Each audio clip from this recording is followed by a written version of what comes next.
Welcome to GK facts. करण में जानेंगे वीडियो के अंदर। तो चाइना एक बार फिर से मुझे लग रहा है दुनिया को पाबंदी लगाने के लिए आ गया है, क्योंकि यहाँ पर एक बीमारी फैल रही है जो कि फेफड़ों को फुला देने वाली बीमारी है। यानी कि इस बीमारी को रहस्यमय बीमारी का नाम दिया जा रहा है, बताया जा रहा है रहस्यमय बीमारी है। अब बात आती है रहस्यमय बीमारी क्या होता है। रहस्यमय इतिहास सुना है, रहस्यमय हमने बहुत सारी चीजें सुनी है, मंदिर सुने हैं, लेकिन ये रहस्यमय बीमारी क्या होती है भैया? रहस्यमय बीमारी कहाँ से आने लगे? लेकिन चाइना की तरफ से रहस्यमय बीमारी है।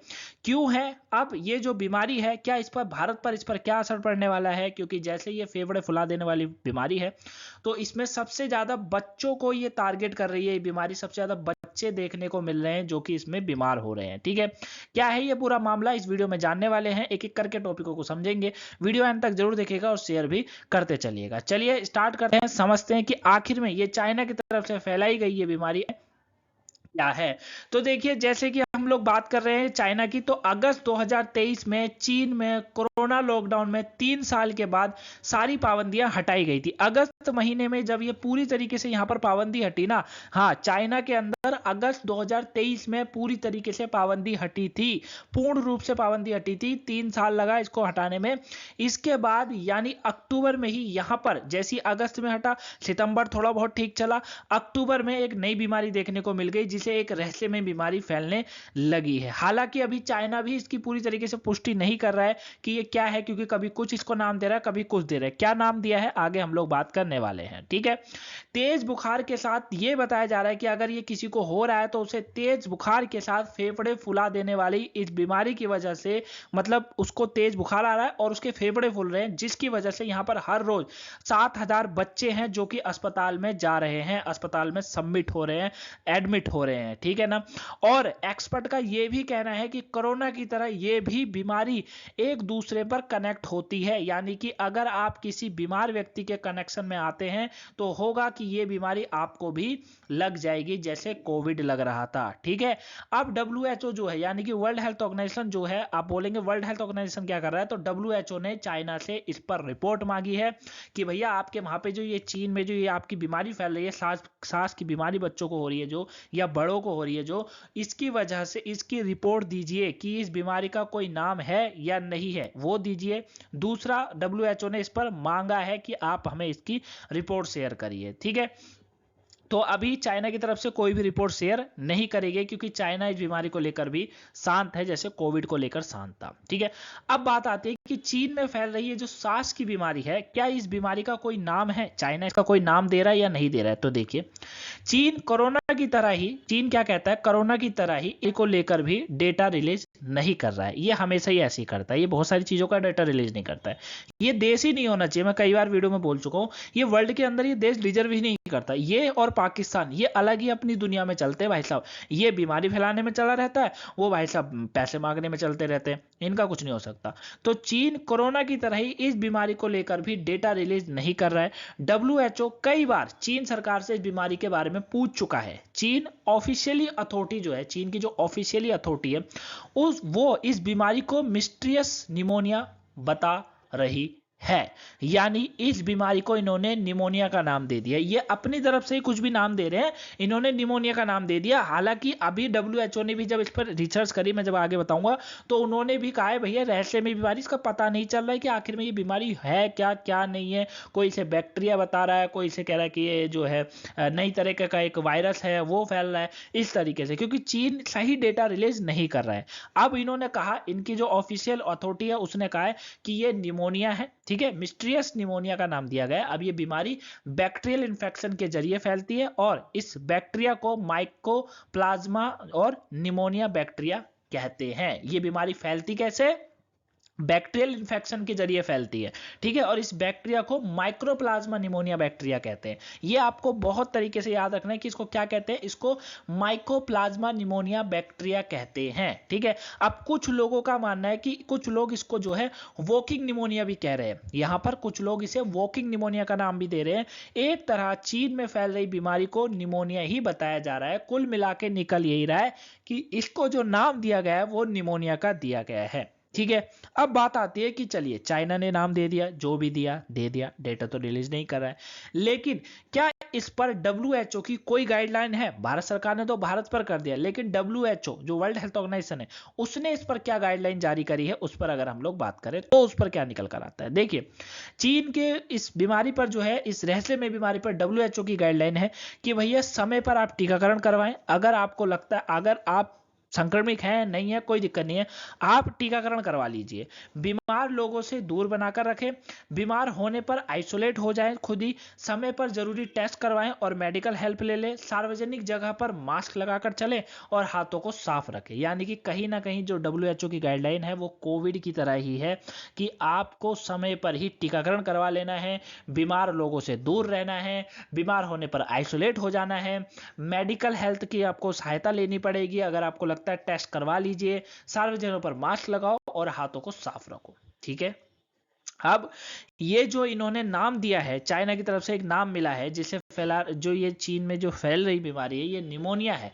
अब ये निमोनिया क्या है, अगर बात करें तो किस तरीके का है, क्या है करें तो देखिए, निमोनिया की हम लोग बात कर रहे हैं तो निमोनिया चीन की जो हेल्थ अथॉरिटी है उसका यही कहना है कि ये सामान्य निमोनिया बीमारी है। अगर ये सामान्य निमोनिया बीमारी है तो एकदम कैसे फैल गई है, सामान्य निमोनिया बीमारी कैसे फैल गई। ठीक है, अगस्त महीने में यहाँ पर हटा, लॉकडाउन हटा, अक्टूबर में यहाँ पर ठीक रहा, मतलब अक्टूबर में यहाँ पर केसेस देखने को मिलने लग गए तेजी से। ठीक है, अगर ये सामान्य निमोनिया है तो इतने ज्यादा जनों को कैसे हो जा रहा है, एकदम कैसे हो सकता है। क्या ये इस देश में निमोनिया पहली बार आया, इससे पहले निमोनिया नहीं फैला क्या?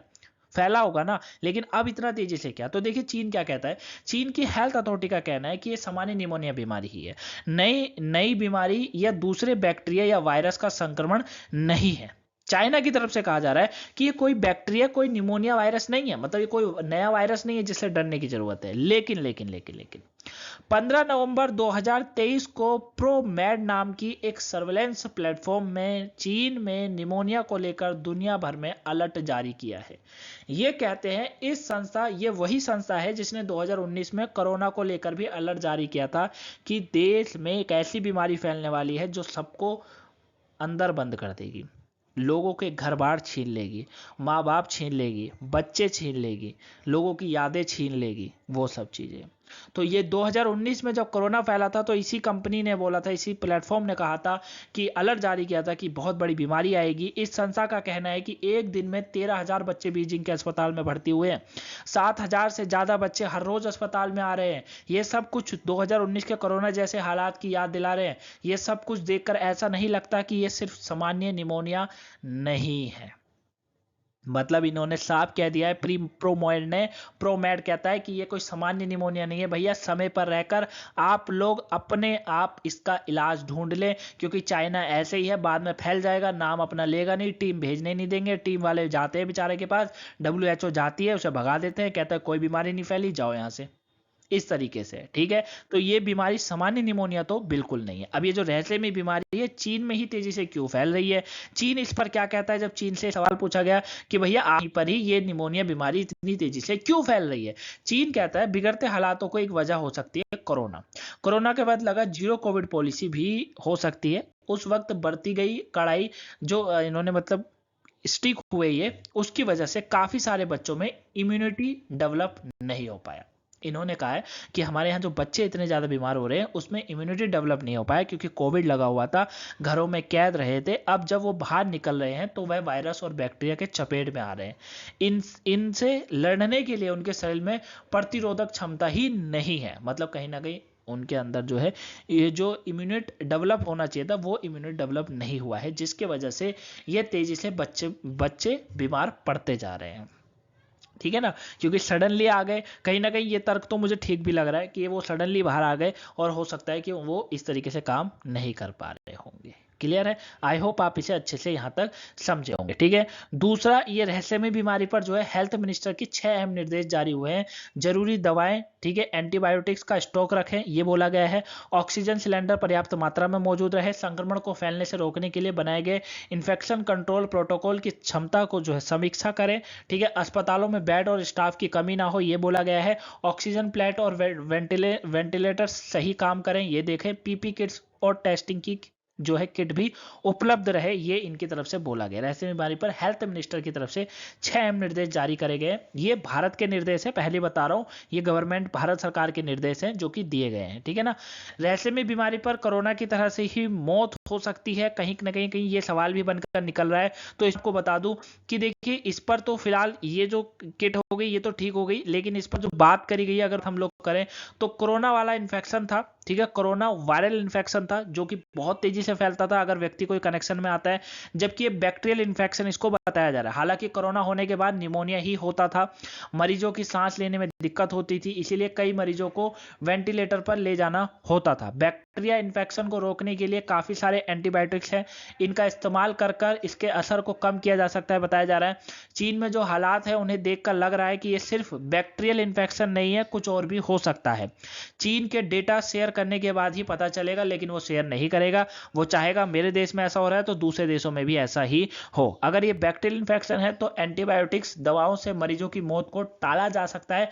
अगर ये बैक्टीरियल इन्फेक्शन है तो एंटीबायोटिक्स दवाई इस पर काम कर सकती है, लेकिन अभी किसी ने भी कंफर्म नहीं करा है कि आखिर में ये क्या है, ठीक है। तो चाइना एक बार फिर से दुनिया को दहलाने आ चुका है। आई होप आप इस टॉपिक को समझे होंगे, जाने होंगे, ठीक है। इसका यही काम है, ये अपनी अर्थव्यवस्था सुधार लेता है बाद में, लेकिन बाकी देशों की खराब कर देता है। देख रहे हैं ना आप कोविड के बाद श्रीलंका पाकिस्तान जैसे देशों का क्या हाल हो रहा है, इसी वजह से तो हो रहा है।